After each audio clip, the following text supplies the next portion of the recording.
मायमाऊली नमस्कार.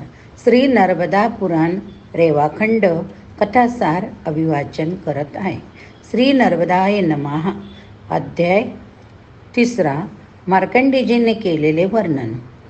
युधिष्ठिर म्हणाले, हे महामुनी, आपण 7 घोर प्रलय पाहिले, तेव्हा आपल्यासारखा दुसरा कोणी दीर्घायू आहे का?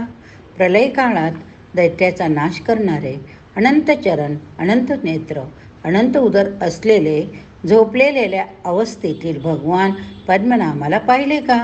चराचराचा नाश झाला तरी त्याच्या अनुग्रहाने, वरदानाने आपण नष्ट झाला नाहीत. भ्रमण करताना आपण जे आश्चर्यमय दृश्य पाहिले ते जाणून घेण्याची मला खूप इच्छा आहे. युगाच्या अंतसमयी महाप्रलय झाला. शेकडो वर्षाच्या अनावृष्टीमुळे, लोक नष्ट झाल्यामुळे सर्व औषधांचा सुद्धा नाश झाला. कलियुगाच्या प्रभावामुळे तलाव, नद्या सर्व सुकले. युगाचा सर्वथा नाश झाल्यावर मोहर लोकवासी यमलोकात गेले. त्यावेळी ब्राह्मण, क्षत्रिय, वैश्य, सर्व ऋषीमुनी, महात्मा दिव्य तेजाने युक्त झाले. तेव्हा कोणते प्राणी मात्र जिवंत राहिले व कोणत्या प्राणी मात्राचा नाश झाला हे मला सविस्तर सांगा. ब्रह्मा, विष्णू आणि शंकर यांचे कार्य व त्यांचा कार्यकाळ समाप्त झाल्यावर अशा स्थितीत कोणत्या जीवमात्राला कशा प्रकारची सिद्धी प्राप्त झाली? बुद्धिमान धर्मराजाने असे विचारल्यावर सभोवताली असलेल्या ऋषीमुनींनी मार्कंडेयांना माहिती देण्यास सांगितले. श्री मार्कंडे ऋषी म्हणाले, हे नरेश्वर, आपण सर्व ऋषीगण ऐका. वायुदेवाने विचारल्यावर भगवान शंकराने जे पुराण सांगितले ते वायुदेवाने स्कंदाला म्हणजेच कार्तिकेयाला सांगितले. कार्तिकेयाने ते वशिष्ठांना सांगितले. वशिष्ठांनी पराशराला सांगितले. पराशराकडून अनेक महर्षींनी जातुकर्ण्याने ऐकले. अशा प्रकारे भगवान शंकराने सांगितलेले 100,000 श्लोकांची संहिता शेकडो उत्तम ब्राह्मणांनी त्यांच्या परंपराने ऐकली. सर्व शास्त्राचे मंथन करून वेदांचे जे तत्व आहे त्याचे निरूपण केले. त्या युगाच्या प्रभावामुळे ती 4 भागात विभक्त झाली. मनुष्याच्या मंदबुद्धीमुळे महर्षीद्वारा हे सर्व झाले. पशुपती महेश्वराची आराधना केली तेव्हा प्रथम जे पुराण ऐकले तेच विस्ताराने सांगतो. ते ऐकल्यामुळे 7 जन्मामध्ये संचित झालेले कायिक, वाचिक, मानसिक पाप नष्ट होते. हरिहराच्या कृपेमुळे भयंकर 7 कल्पाचे प्रलय मी वारंवार पाहिले. 12 सूर्यामुळे जगदग्ध झाले. 7 समुद्र एकत्र एक झाले. त्यामध्ये भरटलेला, संतकलेला असा मी पोहत तरंगत राहिलो. त्यामुळे त्या जलामध्ये सूर्यासमान तेजस्वी अनादी अनंत परमपुरुषांना मी पाहिले. 10 दिशांना सुमेरू पर्वताच्या शिखरांना प्रकाशित करणाऱ्या पुत्रपौत्रांनी युक्त असलेल्या दुसऱ्या मुनीला मी पाहिले. ते सुद्धा माझ्यासारखेच अंधकारमय अगाध समुद्रात फिरणाऱ्या चक्रावर आरूढ झालेले मी पाहिले. भीतीने मी उद्विग्न झालो. जलावर तरंगत असताना एका महामत्स्याला मी पाहिले. मला पाहून महामत्स्य म्हणाला, हे भारत, इकडे ये. ते मत्स्यरूप परम प्रधान महेश्वरच होते. हे नरेश्वर, मी शीघ्रतेने त्याच्या मुखात प्रवेश केला.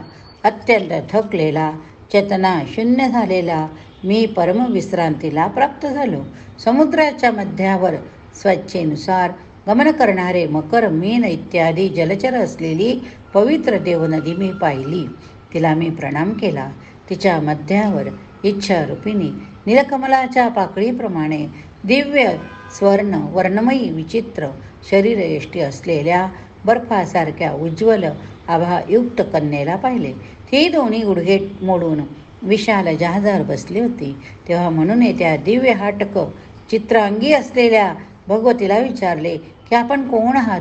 हे सुरसुंदरी, आपण येथे काय करता? सुरासुर गण या जलप्रलयामध्ये नष्ट झाले तरी तू जलप्रलयामध्ये लीला करत फिरत आहेस. सरिता, पर्वत, सागर असे अनेक वेळा नष्ट झाले तरी हे साध्वी तू एकटी कशी राहतेस ग?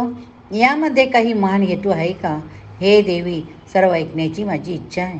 अबला म्हणाली, मी महेश्वराच्या अंगापासून उत्पन्न झाली असून मी अमृता नावाने प्रसिद्ध आहे.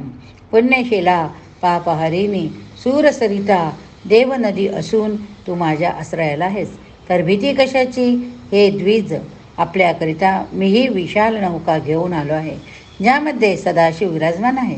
तिचा कधी नाश होत नाही. या विशाल नौकेत सदाशिव विराजमान आहे, त्यामुळे ही नौका कधी नष्ट होणार नाही. तिचे हे वचन ऐकून आश्चर्याने माझे नेत्र प्रफुल्लित झाले. राजन, मी मनोबरोबर त्या नौकेवर आरूढ झालो आणि दोन्ही हात जोडून नमस्कार केला. आश्रय प्रदान करणाऱ्या व्यापक परमेश्वराची स्तुती केली. महादेव वामदेवाला नमस्कार.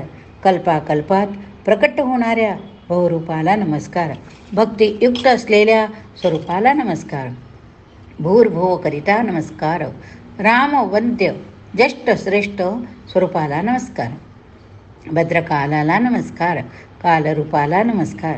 अचिंत्य अव्यक्त रूप असलेल्या महादेवाच्या चरणी मी जाणतो. महादेवाच्या तेजाला पण मी ओळखतो. आमचा हा देवादिदेव रुद्राला नमस्कार. जगाची उत्पत्ती विनाशाच्या हेतूला पुन्हा नमस्कार. अशा प्रकारे अगोदर जगाची उत्पत्ती करणाऱ्या महादेवाची स्तुती केली.